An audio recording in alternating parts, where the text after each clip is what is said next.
այս պահին կանգնած եմ կարելի ասել 2 քարի արանքում, այդ քարերը մասնագիտություններս է, կամ պետք է լինեմ պարուհի և դառնամ ընտանիքիս համար ամենալավը, անգերեզանցելին, կամ պետք է դառնամ անասնաբույժ և բուժեմ այն կենդանիներին, որոնք իրոք դրա կարիքն ունեն։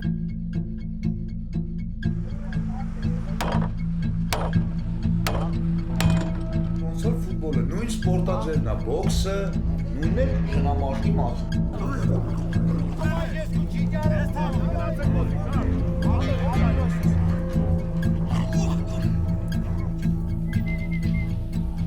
Ես ուղղակի ուզում եմ, որ մի պահ մարդիկ մտնեն իմ դրության մեջ։